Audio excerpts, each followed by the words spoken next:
Hoy quiero hablarles del diezmo. El diezmo consiste en entregarle a la Iglesia el 10% de los ingresos. Y este es uno de los principales escollos que se encuentra mucha gente que quiere acercarse a la Iglesia cristiana. ¿Realmente hay que entregarle el 10% de los ingresos a la Iglesia? Bueno, esto es lo que muchas iglesias enseñan. Algunos me preguntan, bueno, ¿y ustedes por qué no exigen o por qué no cobran diezmos?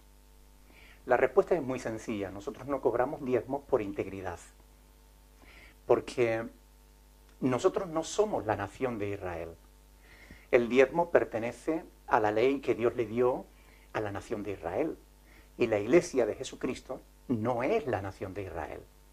Aunque a veces desde los púlpitos se hacen paralelismos como pueblo de Dios, pero realmente una cosa es el pueblo de Israel y otra cosa es la iglesia. El pueblo de Israel está bajo la ley, la iglesia está bajo la gracia.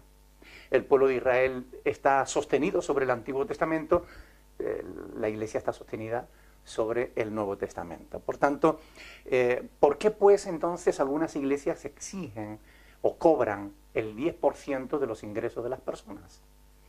Bueno, ellos se fundamentan fundamentalmente en la ley, ¿no? Valga la redundancia. Pero hay dos pasajes del Antiguo Testamento, del primer libro de la Biblia, del Génesis, que se utilizan como base y fundamento para decir que el diezmo es anterior a la ley y por tanto la iglesia está obligada a pagar diezmo. Uno de esos pasajes es Génesis capítulo 14, en el que vemos que Abraham da diezmos a Melquisedec. Claro que nosotros tenemos un dicho que reza así: un texto sin su contexto es un pretexto. Por consiguiente, nosotros para poder interpretar correctamente cualquier pasaje de las Escrituras tenemos que tener en cuenta ese contexto, el contexto que le rodea. Cuando uno estudia Génesis capítulo 14, uno se da cuenta de que Abraham no está dando diezmo de sus bienes. Abraham no da diezmo de su dinero. Abraham se mete en guerra con unos reyes que habían arrasado Sodoma y Gomorra, se habían llevado a su sobrino Lot, y Abraham, con 300 criados nacidos en su casa, va a rescatarlo, consigue derrotar a esos reyes y coge un gran botín. Y de ese botín de guerra, Abraham da diezmos a Melquisedec. La pregunta es, ¿tenemos ahora los cristianos que meternos en guerra con los vecinos para del botín que conquistemos dar el 10% a la iglesia? No tiene sentido. O sea, es absurdo pensarlo así. Antes de ese pasaje, nunca se dice que Abraham hubiera dado diezmos. Después de ese pasaje, nunca se vuelve a decir que Abraham haya vuelto a dar diezmos. Por tanto, es un pasaje único, ahí, que está solo y que no puede servir como fundamento para una doctrina como la del diezmo. Después hay otro pasaje en Génesis 28 en el que se ve a Jacob haciendo una especie de negocio con Dios. Jacob le hace una propuesta a Dios. Si tú me bendices en el viaje, si me guardas, si me proteges, si me prosperas, de todo lo que tú me des yo te voy a dar el 10%. Volviendo otra vez a analizar el contexto de ese pasaje, nos damos cuenta de que poco menos que le estaba planteando un chantaje a Dios. Es decir, él proponía un diezmo condicional. Si tú me das, si tú me guardas, si tú me bendices. En ningún pasaje de las Escrituras se dice antes de ese que Jacob diezmara. En ningún pasaje de las Escrituras se dice después que Jacob diezmara. Ni siquiera se dice que cumpliera con su propuesta, ni que Dios aceptara ese chantaje. O sea, no es fundamento para sostener el diezmo, una doctrina como el diezmo en ese pasaje. Además de esos dos pasajes, ya solamente nos quedan los de la ley. Los pasajes en los que Dios instituye el diezmo como ley, pero solo para la nación de Israel. Santiago capítulo 2, verso 10, enseña que la ley es un bloque. de la que no podemos tomar lo que nos interesa y dejar el resto. Porque dice que si cumplieras toda la ley, pero ofendieres en un solo punto de la ley, te haces culpable de todos. Por tanto, o estás bajo la ley o estás bajo la gracia. Los que quieren justificarse por la ley de la gracia han caído, dice el apóstol Pablo. Por otro lado, si quieren exigir el diezmo, pues tendrían que tener en cuenta que otras leyes, como por ejemplo que coma marisco, pues está desobedeciendo a Dios y por consiguiente debe ser castigado. O que si uno de estos pastores que quieren, o de estos sacerdotes que quieren cobrar diezmos, pues si tienen un hijo que es rebelde y contumaz, la ley les obligaba a llevarlo a la plaza del pueblo ante los ancianos de la ciudad para que fuera apedreado hasta morir. Si quieren exigir el diezmo tendrían que cumplir también esos mandamientos. No tiene sentido. Son mandamientos para el pueblo de Israel, no para la ley, no para la iglesia de Cristo. Además de todo eso, el pasaje que más les gusta a ciertos pastores citar es Malaquía capítulo 3. Es un pasaje de las Escrituras en el que Dios pregunta: ¿robará el hombre a Dios? Pues vosotros me habéis robado. Y dijisteis: ¿en qué te hemos robado? Y Dios responde: en vuestros diezmos y ofrendas. Malditos sois con maldición, porque vosotros, la nación toda, me habéis robado. Como se puede ver, está hablando de la nación. ¿De qué nación? De la nación de Israel. No habla de la iglesia. No habla de los discípulos de Cristo. Traed todos los diezmos al alfolí y haya alimento en mi casa. Es curioso que cuando estudiamos estos pasajes con detenimiento, nos damos cuenta de que el diezmo no consistía en dinero, sino en alimento. Concretamente, como enseña el libro de Deuteronomio y también el libro de Levítico, se trataba de dar el 10% de los frutos de la tierra y de los frutos del ganado. De manera que una persona que no tuviera tierras o que no tuviera ganado no tenía que diezmar.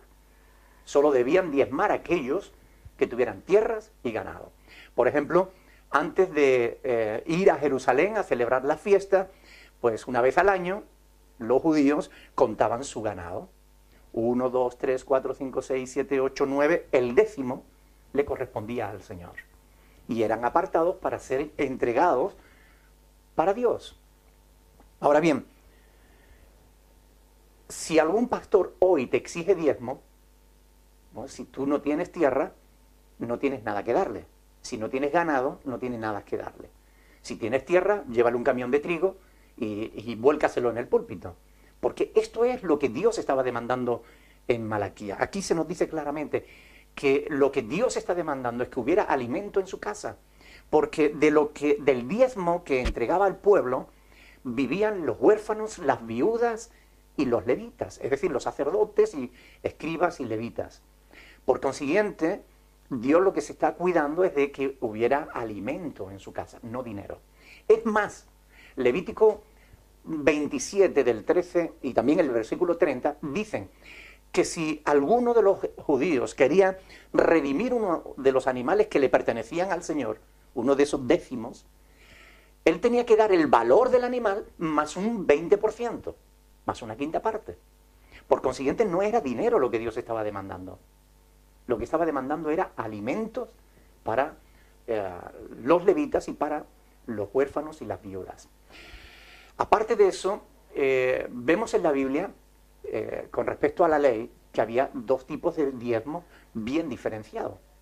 Uno se recogía una sola vez al año, y ese diezmo no era para guardarlo en el alfolí, que son almacenes donde se guardaba el grano y demás. No era solo para guardarlo en el alfolí, para los sacerdotes, las viudas y los huérfanos, sino que era para que todo el pueblo, en una gran fiesta, pudiera celebrar al Señor.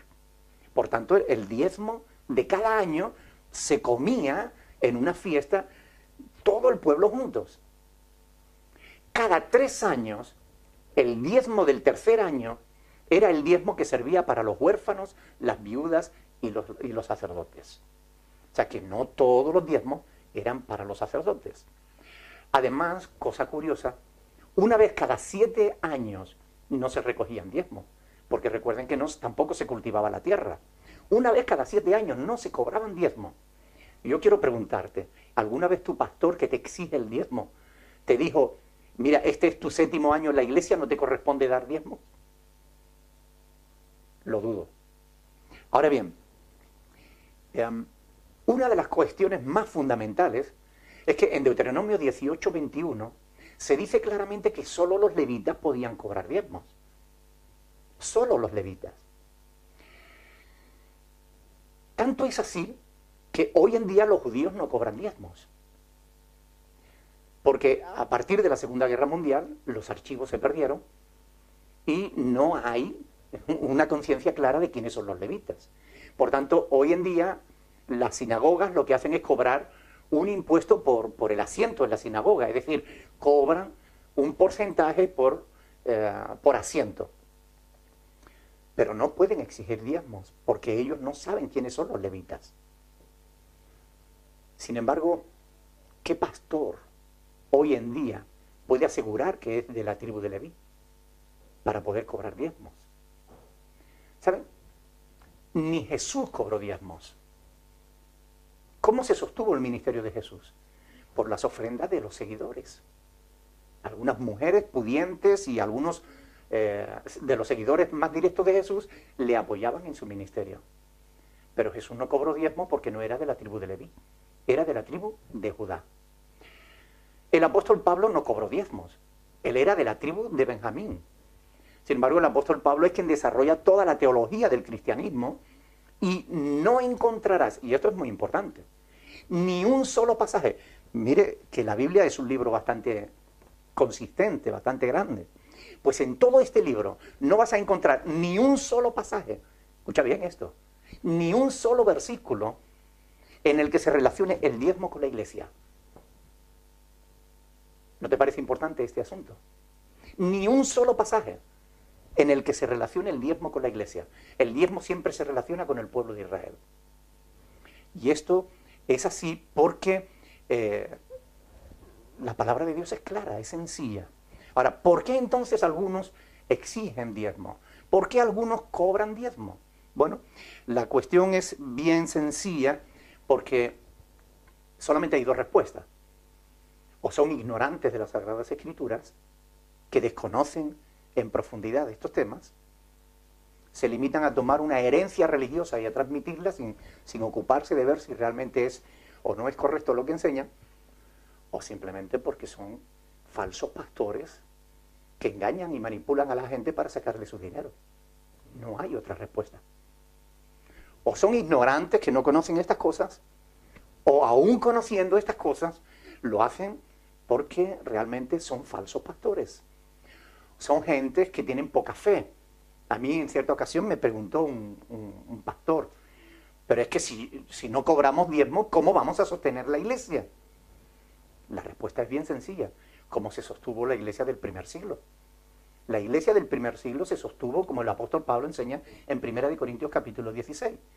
Cada primer día de la semana, cuando la iglesia se reúne para adorar a Dios, pues cada creyente pone aparte algo, según Dios le ha prosperado.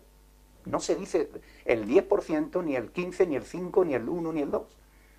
Según haya prosperado, pone aparte algo para la ofrenda de los santos. Y los santos no eran solamente los pastores, eran todos aquellos que tenían necesidad. Y concretamente en ese pasaje se hace referencia a los santos de Jerusalén que estaban pasando hambre. Así pues, este es un asunto muy importante.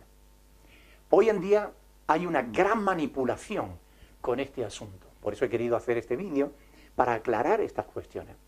Hoy en día en muchas iglesias se habla de sembrar en el reino, de pactar con Dios.